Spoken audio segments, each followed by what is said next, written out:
So without any further ado, I'm going to hand over to our next speaker this evening, which is Dr. Johannes Leonard. So Dr. Johannes Leonard is quite a rarity. He covers both the areas of homelessness anthropology and venture capital as well. So our perfect academic for the Venture Studio.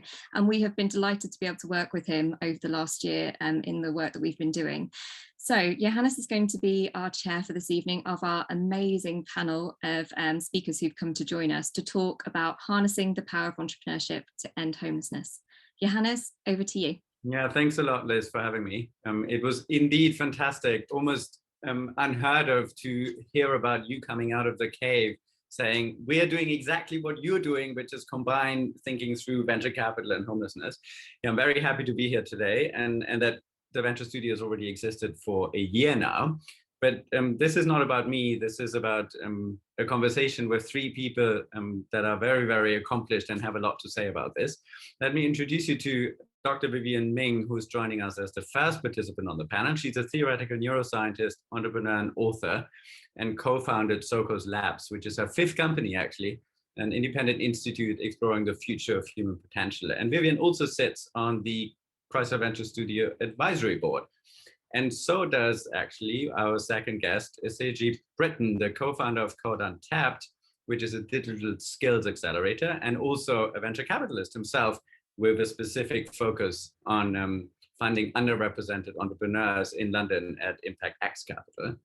And thirdly, but definitely not least, Alex Stefani, who's the founder of Beam, which is one of the biggest successes, I would want to say, in the area of combining venture or entrepreneurship when it comes to tackling homelessness, the first digital platform that crowdfunds employment training for people experiencing homelessness. Welcome all three of you, and I'm looking forward to the conversation now, which, given that we only have about 20 minutes to chat, I want to start off right away with a question perhaps to Vivian to begin with. How did it start for you? Why did you become interested in homelessness and the mission of ending it, or slightly more broadly, using entrepreneurship to do so? Yeah, so I started my professional career as an academic, studying brains, using machine learning, and then my wife and I had this crazy idea to start an education company. And I did a couple of those, and then a couple of companies trying to diversify workforce. And then now I've actually just launched my sixth company, which is in public health. What you see across all of them is they are terrible ways to make yourself rich. These are all wonderful problems to solve, but none of them. In fact, when I started my first company, one VC said to me, you can read students' minds. That was as much as he understood about AI and education. I'll give you $2 million if you'll do financial fraud detection instead. So frequently we come up with these ideas that seem so good in terms of the impact they could have, but problems that don't strike people as being good sources of revenue, to be blunt about it. Public health. Almost all of the gains in longevity over the last 30 years have been in public health, not from specific pharmaceutical discoveries. And yet, who would think, a traditional venture company, who would think to back a startup like that? But my belief is that if you provide genuine value into the world, there truly is someone who's in a position to benefit from it in a way that makes sense for them to support it. So some things I've done are purely philanthropic. Some things really had a root in finding who owned this problem in a meaningful way that would want to support this and make it happen. So I've seen how sort of venture-backed startups with maybe a lot more heart than good sense, at least on the surface, can make an impact on the world. But what about homelessness? It turns out, if people had a lot of money to spend, buying the services of some startup probably wouldn't come before securing themselves a long-term roof over their head. But I happen to be intimately familiar with this problem because I spent a good chunk of the 90s homeless. I had a rough patch in my life and flunked out of university and ended up spending years in a car. pretty much just ticking off the days until I would end my life, because it didn't seem like anything else was going to happen. Now I get to do all this stuff. I get to fly around the world when the world isn't quite so insane, and contribute to trying to solve seemingly intractable problems. And I'll end with this. One of the core across all of these domains, whether it's workforce or homelessness, health, education, again and again and again, is a lot of the paradoxical nature of choice. Why do people make the choices they make? Why did they sometimes engage in what seems like on the surface irrational behavior? And I'll be very clear how hard it can be for an entrepreneur to see why someone different than them would make different choices than they would, which becomes a big challenge in a problem like this. How is it that a bunch of Stanford or Cambridge grads are going to walk in the door and solve this problem, which, if it were so easily solvable, wouldn't have plagued us for all of our human experience? So this is the thing I've really spent a lot of time trying to understand, which is, what is at the heart of the problems we're trying to solve? Why are they always more complex and messy than they seem on the surface? And to be honest, I think when the Crisis Studio heard both about my past life and about my work, it seemed like a wonderful opportunity to sort of bring those together with some advice on many of the projects that are being funded and run here. Yeah. Thank you for starting off the conversation, Vivian, here. And I think we definitely need to hear from Alex the short version of how you came to harness your entrepreneurial talent, which you've kind of shown in many products before, now focus on this particular area of what of our concern here. Sure. Well, first of all, thank you for having me. Thank you so much to all of the Crisis team and Johannes, and I really appreciate the opportunity to join an amazing group of people this evening. I mean, I've lived most of my life in London, and I think it's very difficult to live in London or any major city and remain unmoved by the problem of homelessness. And of course, that's a problem of rough sleeping, but it doesn't take much to see that that is just the tip of the iceberg of this problem. And so it's something that has troubled me for almost 40 years now. And at the same time, I think what drives me is being useful.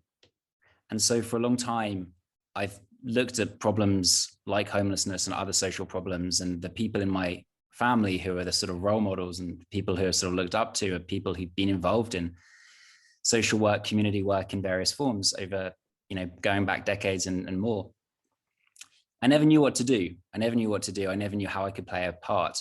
But then as I began to learn more about technology, learn how to, hire developers, ship technology, build companies, it dawned on me gradually that I could have a part to play. And that maybe technology could kind of give us some superpowers that maybe my great grandparents didn't have. So that's, I guess, sort of the context. I used to run a company called Just Park, which is a parking app. And we did a crowdfunding round there, and we raised 5 million euros, which was at the time the biggest ever crowdfunding round for a company. I then remember thinking, this is kind of cool, but like there must be better things you could use crowdfunding for than raising money for a parking app. Fast forward a few years, I got to know this homeless guy at my tube station. His condition was kind of really deteriorating. At one point, he disappeared for about 6 weeks. Then when he finally reappeared, he told me he had a heart attack. I was buying this guy coffees, bringing him socks, doing all of these nice little things, chatting to him. And at the same time, he was literally dying, sat in front of a tube station. And there was this point of just massive frustration I reached where I was just like, what this guy seems to need is a really significant investment in his future. The sort of investment that you might make if he was your father or your brother. What if we just chip in? What if we group together and try and make that really meaningful investment into someone? Could that be an interesting intervention? So that's essentially the model that we've ended up building. And it's thanks really to the sector and many people in the sector that I think we've had some success so far, because they've inputted massively to the operational model. And today we take referrals from 50 plus charities, local authorities. We work out what each individual wants to achieve in their life. We work out what the financial barriers to that achievement is. We crowdfund those financial barriers. We build a support network around them. And the vast majority of the time they get where they want to get. So it's really a very different sort of people-powered and I think community-driven response to homelessness. But you introduced me very kindly, Johannes, but it's day one, if maybe day zero for Beam. So we've only just started, and we've yet to make anything like the impact that we of course want to make. Yeah. Thank you for sharing your journey into this space as well, and handing over to the venture capitalist in the room. As so obviously the venture studio is at the core of trying to merge two things that even in my life often don't go together, which is venture capital and homelessness. What do you think the role of entrepreneurship can be, both generally, but then also specifically in solving a global challenge that is very much a systemic problem? And we'll get to that, I think, in a second, such as homelessness. How important can it be, and what role can it play? So I think there's two aspects to look at that. One is, what I find interesting about this problem is that it's very solvable in terms of pure financial commitment, right? Crisis, in their own article, price it 10 billion to end homelessness in the UK, right? Well, Amazon makes over $200 billion a year. Elon Musk is worth over $100 billion. The top 10 richest people in the UK, between them, worth 154 billion, right? If we wanted to end this problem, we could do it. But they're not that interested because they're busy building spaceships and flying to Mars, which is fantastic, great. I love space. I'm a big fan of Star Trek, Star Wars, and everything fancy. And that's amazing. But how can we have a society where some people can afford to build spaceships and other people can't afford a tent, right? That's a problem. The other aspect to this is that entrepreneurs are in the game of solving impossible problems. So you've got a group of people who are trying to solve impossible problems, making huge amounts of money whilst they do it. And we've got a very solvable problem, the very real figure that's very achievable, that if applied could solve the problem. So similarly in my space, I'm focused on diversity and inclusion, particularly in our investment thesis and what we do. So we invest in underrepresented entrepreneurs. Again, this is a solvable problem. The talent is there, the pipeline is there. You just have to choose to do it, but they're not. So one thing my dad once said to me a long time ago after I failed my A-levels, was, what are you going to do about it? And that's what this ultimately comes down to. What are we going to do about it? And there is a group of people out there with the skills, with the mindset and the energy to create sustainable solutions to this problem, and ultimately valuable solutions where that capital can then be used to ultimately end these problems. Very short and sweet, right? Yeah, thank you for that, Az. Vivian, handing back over to you. You already spoke about technology before, and I think that's something that I would like to get back to. Obviously, actually, we've had this whole decades now of techno-optimism where people were embracing technology as the be-all and end-all solution to basically everything. And recently, for the last decade or so, not even, we've seen what some people call a techlash, mostly against big tech that surveils us, from Facebook to Amazon to Google, gig work issues, various bits and pieces that have bubbled up. So how do you think technology is particularly an opportunity when it comes to tackling something like homelessness, or is there a threat as well? Can that go wrong? So diving deeper into using tech specifically. You're muted, I think. Be unmuted. There we go. There we go. So technology. We could be talking about AI, social networks, sophisticated financial instruments. Yeah, boy, a lot of negative feelings about them right now. And as someone that, for fun, researches things like the implications of artificial intelligence on labor markets and the ethics of AI, it'd be really easy to become a pessimist. But I remain an optimist. What I am not is a techno-utopianist. I do not think that simply waving the magic wand of technology solves problems. In fact, it's as likely to make things worse as better. If you don't understand the problem you are solving, AI will not solve it for you. It is an astonishingly powerful tool. If you actually have a real solution, technologies broadly can completely change the economics of what's possible. So Alex's comments about crowdfunding obviously are not possible without ubiquitous computing, including things like mobile phones, without graph models that allow us to have broad scale social networks, and of course, being able to move money around in efficient ways. All of these things are technologies. They're all required for a concept like his to flourish. So I spend my days getting emails like, Dr. Ming, my daughter has 500 seizures a day, please save her life. And let me tell you, you don't want to have a child like that, or my own son who has type 1 diabetes, even 50 years ago or 100 years ago. So looking at technology as the enemy is accepting that we can't make a positive change in the world. And we are so irresponsible that we shouldn't even try. Rather, I think we need to grow up and recognize the answer here is neither yes or no. But if we understand a problem well enough, how can a particular tool help us change the economics of the problem at hand? And so in that sense, I'm very bullish about what technology can do, but it's always us as the creative lead that really makes the difference. We're exploring the unknown, and that remains an entirely human domain.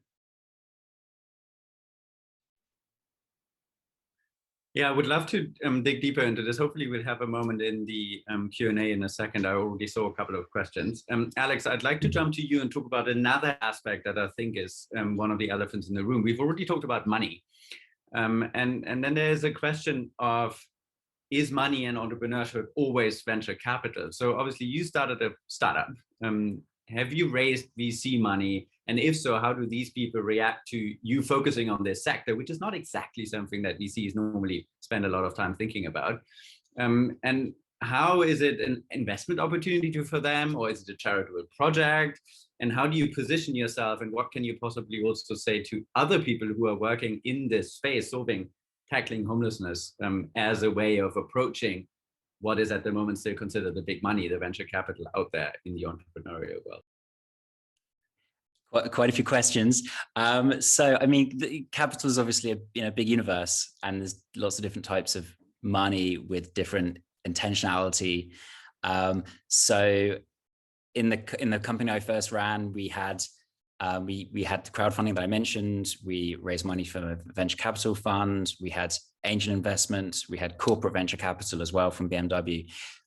So it's very varied. What we didn't have is impact investment, which is a type of investment we've raised at Beam. And it's a very exciting emerging area. And again, you could slice impact investors into like lots of different slices as well. There are some people that are absolutely resolute that by focusing on impact, their portfolios will outperform non-impact portfolios. There are other people who are more of the bent that actually, this is kind of, I'm happy to lose my money and I'm kind of seeing this more as philanthropy, but I don't expect it to return a great deal, and everything in between.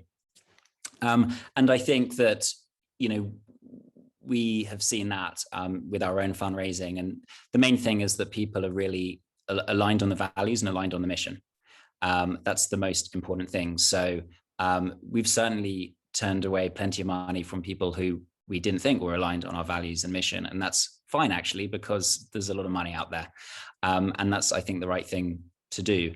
But yeah, I think it's exciting that impact investing is a growing, bucket of capital. I think we're probably following, as in many things, the US. What's exciting is that, in the long run, retail investors and institutional investors are going to want to hold stock, I think, in environmentally and socially positive companies. Now, if you look at the FTSE 100 here in London, I think that the biggest sort of sectors in that index are oil and gas, financial services, and mining. And look at the average 20-year-old who's going to be the generation holding all the wealth in a few decades time. I don't think the average 20-year-old is going to be excited about investing in mining companies. And so there is going to be a big recalibration that I'm quite excited about. And I think impact businesses and impact investment have a massive opportunity to shape the world positively if we get it right. Yeah, no, I absolutely agree. I've seen a massive drive to what some people call ESG that doesn't quite go as far as impact, but also to impact directly. And that the landscape of also venture capital as such is diversifying to include things like social causes that would have been normally philanthropic capital, because considered we are trading impact versus returns, right? As perhaps a last question before we are switching to the Q&A in a couple of minutes for you. So you talk to entrepreneurs all the time, obviously, as you said, through a specific lens, and you've yourself driven social change and promoted entrepreneurship, both with Code on Tap, but also already with Impact X. Thinking about the entrepreneur, what do you think are the qualities that you need to be a good entrepreneur, and how can you possibly also learn and develop these qualities? And possibly this is something that the Venture Studio can help the people doing as well. So this is such a subjective question. It's a tough one. And I've been an entrepreneur myself. So prior to Impact X, I launched a company called Neighbour, which is a salary deducted lending company. And we raised over 200 million and provided over 170 million pounds of affordable finance to UK employees. Actually, it's what we did. So it's a tough one to say. I think determination is super, super important. All right. When I say determination, it's not the sense that we're going to push through this no matter what. All right. That's really not what it's about. But it's recognizing that building a startup is a really tough journey, right? And that people tell you it's a marathon, not a sprint, but they don't tell you you're going to be sprinting the whole way. And then it's going to be uphill with a 100-pound backpack on and your hands tied behind your back, at least for certain groups of people anyway, right? So that determination, that drive, that belief in self is absolutely critical. Timing, luck, all important. I would say though, the one thing that I find really valuable in an entrepreneur is that humility and that ability to network, ability to find people around them who will coalesce around that individual in order to provide social capital to that individual, help them find advisors, help them find team members, help them make sales, help them plan their business. Because that to me is the number one thing that will determine that startup's success. Their ability to network effectively, to leverage both sales, fundraising, and team. Can those things be taught? I don't know if they can be taught, but they can be supported, right? So the mental health aspects of determination should never be ignored. I know for myself that one of the biggest failings I had when I started building Neighbour was I abandoned some of the activities that I do normally, going to the gym, martial arts, training, this, that, and the other. And I went from being a person who was able to do all these different activities to doing one, which was building my startup, and burning out really, really hard, right? So that mental health, that ability to help to support them as they drive forward is super important, but also helping them with that networking capacity and being that rich uncle who can provide them with the social capital that they don't have, because not all founders do. And that's actually one of the biggest challenges when we look at the demographics that we invest in and the systemic in unfairness of the current investment landscape. If you don't mind my jumping in super quickly here, there's another way that I think about this. Sometimes when I go to talk about with potential investors, I'm asked to invest and advise in a lot of things myself. I wrote a piece a couple of years ago titled, "If Kids Were Bonds, They'd Be the Backbone of the World Economy." So Nobel Prize winner James Heckman recently estimated that for every dollar invested in an at-risk kid early in their life, it returns $7. That's in the industrialized world. That roughly comes out to about 10% of US GDP when you aggregate it all together, year over year. Similar numbers in the UK and Europe. You look in India and South Africa, we're talking about 100% increases. Now, thinking about human lives in terms of things like GDP is not really where we want to be. But when I'm talking with someone that holds capital, understand the vast majority of those increases are actually accrued by them. Investing in other people makes your life better, literally. Yeah, it's a long investment. This is something people need to be in for a while for those benefits to accrue. I was homeless in the 90s. Now, I got to invent the first AI for diabetes and the first AI for bipolar, and people are better now. That's a long run investment, but it was a good one to have made. That's another way of thinking about this problem is maybe there aren't direct gains to be had. We're just looking for sustainable, healthy businesses that won't have 100x return directly in terms of their share price. But if you actually measured, as Heckman does, the broader community outcome, or if you look at numbers from Raj Chetty as well, and you factor that into the return on your investment, and I mean literally how your own profile will benefit from these sorts of outcomes, it's nonsensical not to at least apportion some of your investment strategy into environmental, human capacity, and well-being investments. It's just another form of smart long-term investing. Yeah, I think as Alex was starting to explain, I think people are branching out, even the people that would have been focused on money, and particularly because how you can make money is changing slightly, right? They're branching out into understanding that the E, the S, and the G do matter, whether as a form of investment or as a form of management. But I want to move away, picking up on one of the questions here, or two of the questions really from Becky and Simon, of talking about money. So yes, there's a need of money, whether it's 2 billion or 20 billion, the money would be there, but it's not being spent. And possibly not all of the issues can be solved just by spending money. Mental health came up several times, and Becky here is asking a particular question. And you talked about it just now as something that entrepreneurs struggle with as, to what extent do you think and believe that the approach to kind of foster entrepreneurship, if I understand Becky's question correctly, taken at the Venture Studio could be applied also in mental health as a space? So Vivian, you basically worked in that space before. And I still do.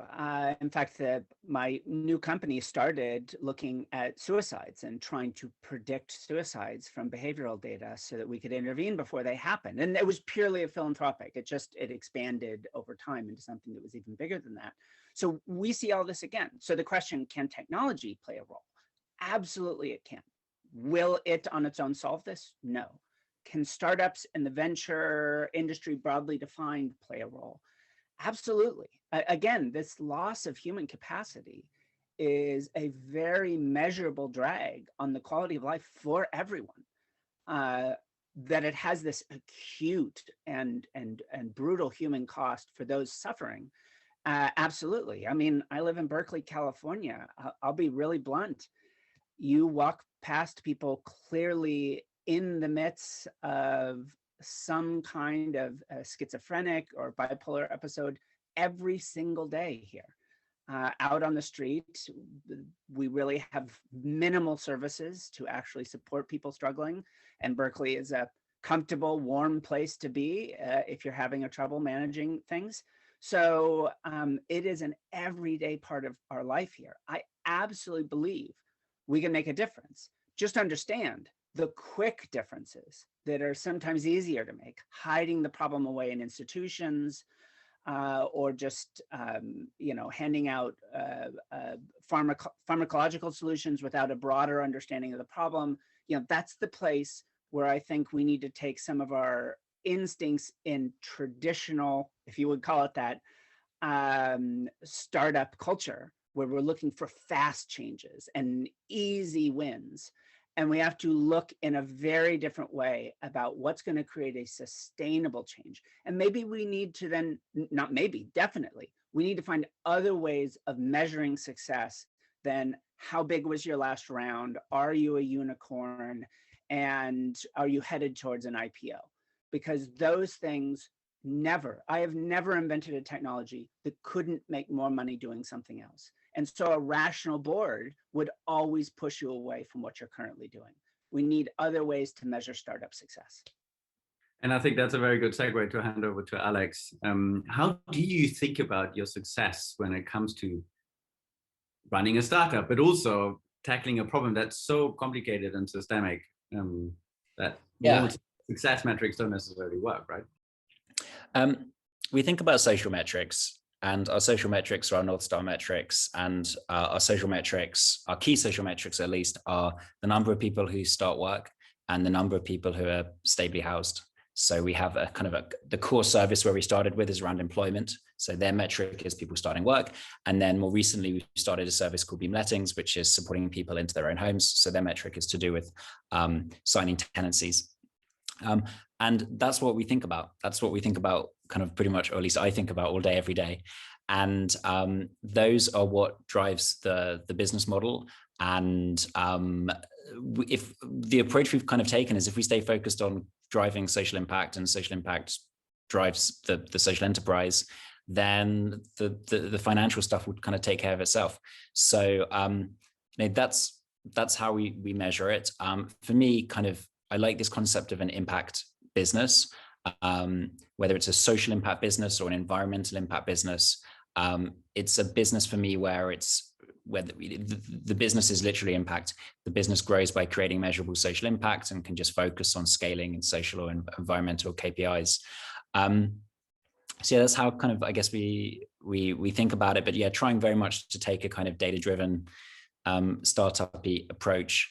And picking up, I guess, on something Vivian was saying, for me, with problems like homelessness that are very, very big and very complex, they do need technology and they do need some data in the same way that any big and complex problem does. And that big and complex problem could be urban logistics, or it could be cancer diagnosis or whatever. But technology and data does not get you anywhere near the whole way there.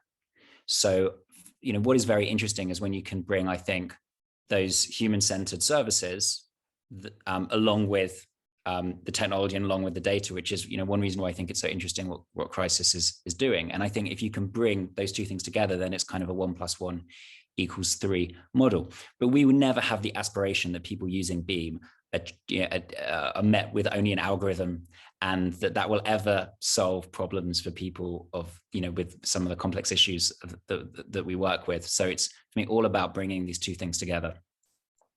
Yeah, and I think we get to, in the last 10 minutes or so of the conversation, to the limits of all of this, because I'm also being continental European. There's a certain question that I have, we get to in a second. As I wanted to ask you something around what Cameo has posted in the chat here as well.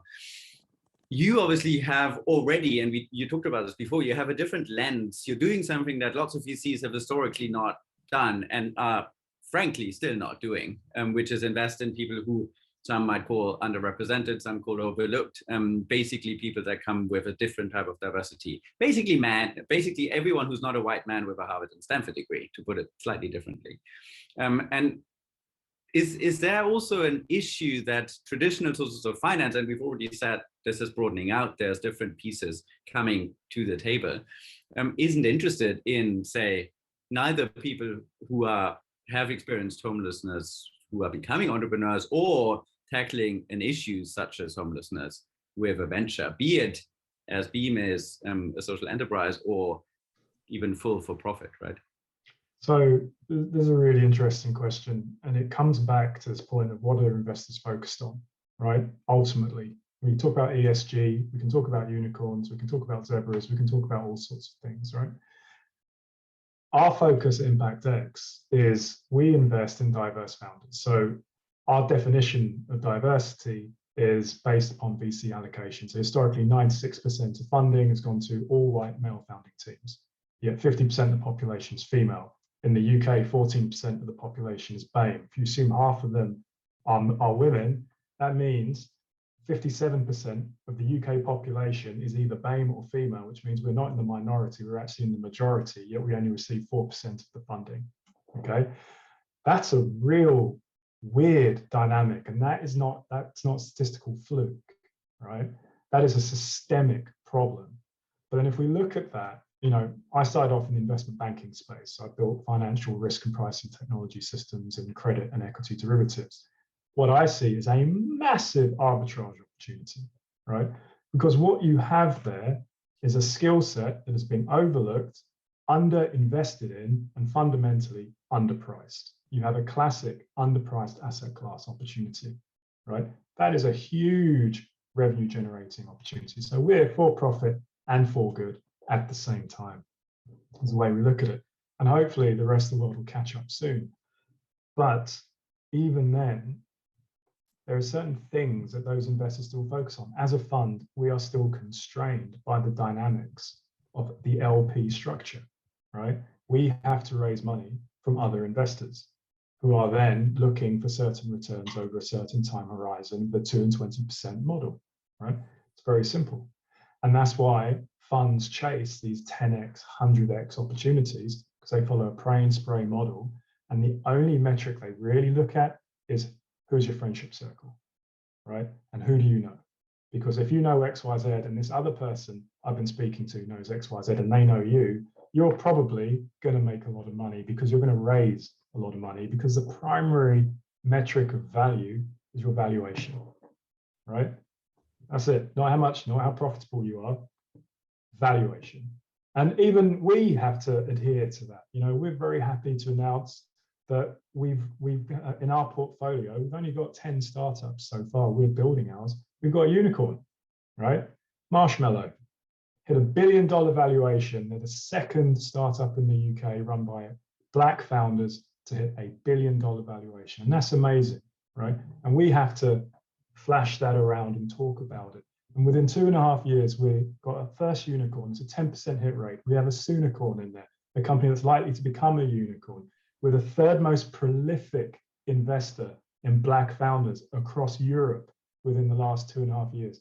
And we're still struggling to raise from LPs, right? All these black squares and announcements around Black Lives Matter last year, blah, blah, blah, blah, blah. Fundamentally, they are still interested in the same thing, which is what is your return dynamic and track record, right? So those things have to be built into the model in some way until the rest of the world catches up to the fact that social equity, social enterprise can generate significant returns for them. We know first-time fund managers return better than experienced fund managers. This has been proven, it's been shown. We know that diverse teams return better than non-diverse teams. It's been proven, it's been shown. And yet, we still have this problem. So there's a bit of a rant, I realize that. The reality is we still have to deal with these investors. And until that changes, and it will, right? Because the biggest investors on the planet are the pension funds, ultimately. And they are starting to clock on to the fact that we need to do more sustainable investing, okay? And as they start to drive change, particularly because everyone's watching the TikTok generation right now, and exactly as Alex said, they are going to become the market drivers in the next, not 10 years, 5 years, right? So everyone's watching what they're doing and where their focus is, and they are not interested in the fossil fuel industry. They are not interested in companies that don't have a social mission. So there will be a change that comes. I just hope it comes soon enough, right? And not 10, 20, 30 years down the line. We've waited a long time, right? So I'd like it to start now, not decades from now. Yeah, I mean, I do have a slight worry that the next generation is still interested in TikTok, though, and very much also interested in immediate delivery apps, i.e. convenience economies and so on. So I wouldn't put all the, in a sense, pressure also, unfortunately, on the next generation. I always say, and I said that in a conversation 2 days ago, when we discussed, among others, activism in the space of entrepreneurship and venture capital, the white men have to step to the side sometimes, because they're all in these positions of power. And as long as they're not dying, and that's not going to happen anytime soon, because one thing that they're very much making sure is longevity, it's not going to change too much, right? But we're veering slightly away from the topic of homelessness and entrepreneurship, and perhaps to focus another handful of minutes on that, to go back to one of the things I think that is in the room as soon as you say we want to solve homelessness, we want to tackle homelessness, and we're using entrepreneurship to do so, the devil's advocate in me and the central continental European in me comes out and says, this is nothing that entrepreneurs will be able to solve. It's a systemic issue. And I need the state to really say, I'm going to step in and I have the right political structure right now to do this. And I do A, B, C, D. And interestingly enough, what we saw during the pandemic, and unfortunately we said that, we had that before, this is all crumbling away now, but the pandemic has shown, again, this is not too expensive. And actually, if the state does put the money on the line, suddenly everyone is housed, or a massive proportion of people is housed. So I want to pose to all three of you, where should we focus these efforts? Because there are certain limits to them, or to what we can do with the entrepreneurship route as such. And possibly what are these limits, and where should we instead really focus on, right? Beam, you've taken a specific focus to begin with on bringing people back to employment, right? Where do you see the next steps, Alex, in that respect? And where do you also see this is something it's so complicated, we can't tackle that? And then perhaps we hand over to Vivian and to Az to finish. Yeah, I suppose I generally sort of reject the narrative that any problem that is big in society is one single stakeholder's responsibility. And so, you know, often people say, well, homelessness is the government's responsibility, or this problem, that's for a startup to solve. I don't know, that seems too simplistic very often to me. I think that with really profound structural problems, often lots of stakeholders need to play a part in solving it. So, you know, entrepreneurs need to innovate and build companies. Government needs to collaborate with those companies where they can. The community needs to get involved. Corporates need to play a part, and that's sort of reflected in Beam. So we work with government, who refer people to the service. The community then rallies around and support the individuals using the platform. They donate, they send messages. They then get jobs at companies. So there's lots of different stakeholders here, and I think that there is I hope we are at the beginning of a sort of new era of GovTech, which will signal tighter collaboration between the technology sector and government. I think in the past, a lot of people have been too quick maybe to sort of criticize the government for failing at X, Y, and Z. Of course, the government could do better, but my experience, at least, government people working in the public sector, like any group of people working in any sector, there's some brilliant people, there's some less brilliant people, there's some super motivated people, and so on. And I think that's just true of the public sector as well. I think what will happen, I hope what will happen in the next few years is entrepreneurs step up more, start delivering more and better solutions to government. I hope that entrepreneurs will start building more businesses, working with government, and then we'll get on this virtuous cycle where people start investing in companies that collaborate with government. I think that will happen. It's happening slower, but slower than I would like, but I think it will happen.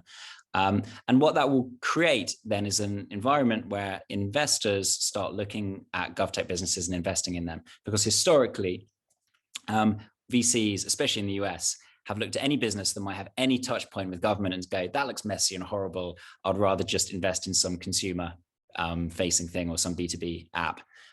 So yeah, I think we're beginning to get on a virtuous cycle of better collaboration, more company innovation, more investment into GovTech.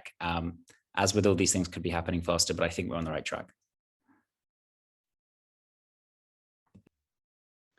So I'll throw in, there are strengths and weaknesses whether we're looking at, the philanthropic space or startups, big corporations, government at different scales, each of them brings a strength to trying to understand a problem like homelessness.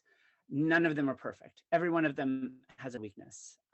And one of the strengths traditionally of startups is the ability to move quickly and explore a much broader space of solutions.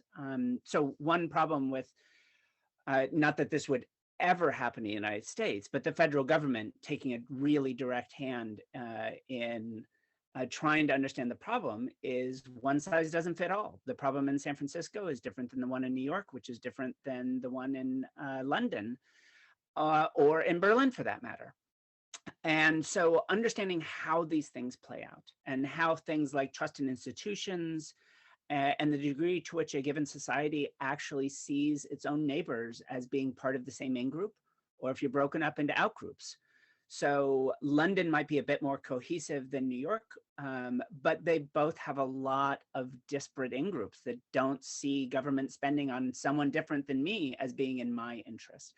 That might be less so in certain parts of the continent, but Germany has its own challenges in that space as well. So understanding what is, again, thinking of these as themselves tools that you could bring to bear on certain aspects of a problem. What I like about the idea of startups is we could try a great many ideas quickly and diversely and really see what works. Because if you think you're going to just armchair your way to a great homelessness solution, it's not going to happen. There's no way we're going to figure out what's going on here without getting messy and in touch with the problem. And people on the ground, whether it might be startups or local government institutions, are really the ones that are there to be able to make that sort of difference, or very local nonprofits. So these are the places where I'm looking to really understand at larger scales, broader government institutions, larger corporate ventures. They could play roles in how to integrate that discovery process together in a healthy way, make certain it gets distributed fairly. So that, again, roles all across here, but not one single owner of this problem. Perhaps handing over to Asia for some final reflections. So I think ultimately startups live and die on one thing, and that's their ability to generate sales. And increasingly in this space, it's their ability to build sustainable business models. And that all comes down to their ability to sell their product. It was an interesting comment about government contracts, and you're right, they're messy, they're complicated, they're difficult. I was involved in a conversation with a very large, well-known VC fund in the UK, where the conversation about deep tech company was they don't have any government contracts, and the only way deep tech companies in this space get to IPO is if they have government contracts. What can we do to help that? One thing the government could do is make it easier for impact-driven, sustainability-focused companies to get sales contracts within government bodies, right? If they were to do that, all of a sudden, you remove a lot of the fears that investors have straight away at a stretch. The FCA have done the same thing when it comes to regulations for fintech. They introduced the regulatory sandbox to make it easier for new innovative companies to launch their products without going through the rigmarole of getting the full regulatory regime in place whilst they do it. Government needs to do the same thing for procurement, right? If we can do that, it would make a massive, massive change.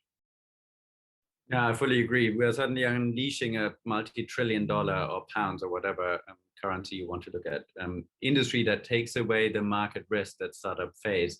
And that would obviously, particularly for this issue we're talking about here, homelessness, make that link that Alex was talking about, basically bring the stakeholders together, right? Make it easier for the startup entrepreneur to immediately work with the government and delivering a solution here, right? Yeah, I very much enjoy this. I think we're bang on time with handing over back to Liz, if I'm not mistaken. Thank you so much, Vivian, as Alex, for this conversation. Looking forward to continuing. Brilliant, and you are completely correct, Johannes, you are bang on time. Can everyone give a virtual round of applause, please, to our amazing panelists and to Johannes for that fantastic discussion. Thank you so much. If I'm honest, that has just given me the exact boost inspiration for the work that we're doing at the Venture Studio. So honestly, thank you so much. A few things really resonated there for me. Vivian, in your comments around the deep understanding of the problem, this is exactly why we're doing this. This is about why we want to connect the expertise that Crisis has gathered and built to really connect it with a wide cross-sector partnership to tackle this problem. So Alex, your comments about how we connect across different sectors and different bodies to tackle this problem, that is absolutely the heart of what we're doing. We know it's not through an entrepreneur, it's not through this corporate over here, it's about bringing those entities together. So that really stood out for me. And as we know, this is about structural challenges as well that we need to shine a light on and be able to expose in terms of the inequalities in our existing funding structures. So fantastic panel. Thank you so much all, and I really appreciate your time this evening. So for the rest of you, we're not going to let you go away without any calls to action now. We have some tasks for you to take away with you this evening as our guests before we head off into the breakout rooms. So I'm going to share with you some of the calls to action that we currently have within the Venture Studio for your support. And then you're going to have the opportunity to do a bit of networking and meet some of the businesses we're already working with. So our first call to action is around our investments. So at the moment, in terms of where we're directing our initial focus, it is very much on housing solutions. So the team are about to share our investment profile, what we're looking for at the moment in the group chat, and we'll be sharing this after the event this evening. We were absolutely looking for, at the moment, solutions to increase housing stock, to increase access to housing for those with no recourse to public funds, and to make tenancies more accessible for those on lower incomes. So we are looking for solutions in that space and we will be sharing it. But just to be really clear, we're not stopping there. Like I said, this is just the beginning of our journey. We are looking to expand our thesis and play in areas such as health and well-being, education and employment. And we will be sharing our thoughts around that in the coming year. So look forward to being able to share much more on that in the next few months. Our Changing Lives programme is our programme to support those with experience of homelessness to access all the support that many entrepreneurs access in the UK, but isn't open to everyone. So our Changing Lives programme is about handing back social capital to entrepreneurs who've experienced homelessness and allowing them to build up their businesses. We are always looking for support, mentors to support those businesses in their growth, and in particular ecosystem partners who can help us with mentoring of those businesses. So if you're one of our ecosystem attendees this evening and you feel that you have something you can contribute to those businesses, please let the team know.